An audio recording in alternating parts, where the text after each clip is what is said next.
हेमाना धोला धामण केरी, हेमाना धोला धामण केरी, धाराए धाराए पाम्यो कसुंबीनो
સમક્ષ પ્રગટ થાય. ભક્તોના તંબુરથી તપકેલો મસ્તીનો લાગ્યો કસુંબીનો.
પૂજ્ય બાપજી મહારાજ સાહેબ માટે મેં એક વાત સાંભળેલી. એમની પાસે એક જ પેન હતી અને લગભગ 33 વર્ષ સુધી એમણે એક જ પેનનો ઉપયોગ કર્યો. વિચાર કરો કેટલી બધી એમની સભાનતા હશે, કેટલી બધી એમની જાળવણી હશે. વર્ષો સુધી સાહેબ પોતાની પાસે એક જ પેન રાખતા અને લખતા. આવા મહાન સંતો આ દેશમાં જન્મ્યા છે, જેમની સમાધિ પર જતા જતા આપણને એમ થાય કે આપણને કોઈ અગમ અગોચર અનુભવ થાય. જેના તપ વિશે વાંચતા વાંચતા આપણને શ્રદ્ધા અને વિશ્વાસ જાગે, ઈશ્વર પ્રત્યે એક અલગ લગાવ જાગે. ત્યારે કવિશું લખે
દીક્ષા એમને લેવાતી નથી સાહેબ.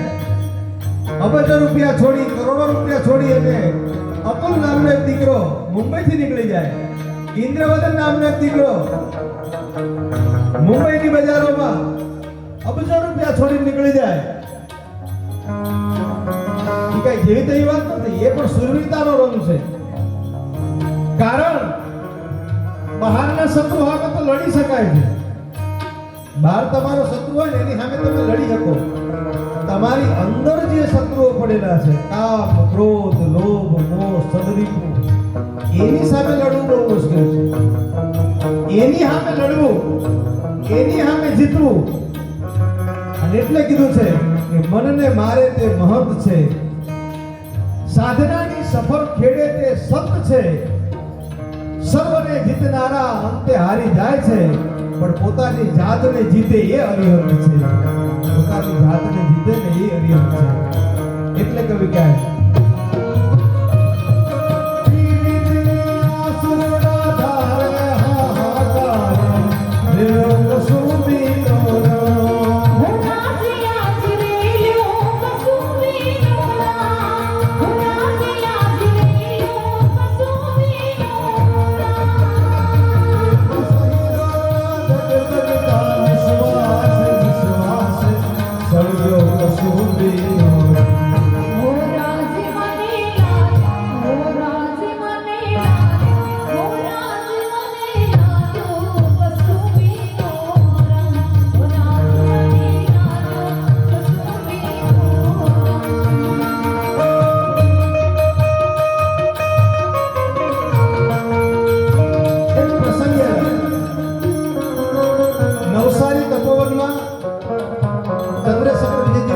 સુતા હોય એમાં કોઈ કૂતરાનો રડવાનો અવાજ આવે. કૂતરું રડતું હતું. આપણને એમ લાગે કે કૂતરું ભસે છે, આપણને એમ લાગે કે કૂતરું કઈક અવાજ કરે છે, પણ સંતને એમ લાગ્યું કે કૂતરું રડે છે. અવાજને ઓળખી જાય. રાત્રે જાગી અને એક સેવકને બોલાવીને એમ કીધું કે આ કૂતરાને ભૂખ લાગી છે, એને કંઈક ખવડાવો, એને દૂધ પીવડાવો, એને કંઈક ભોજન આપો. રાતના 2 વાગે સંત કૂતરાને ખવડાવે, કૂતરું સૂઈ જાય પછી જ સંત સૂવે. સાહેબ, એક કૂતરાની પણ જે માં બની અને એની રખવાળી કરે ને એને સંત કહેવાય. એટલે કવિ કહે છે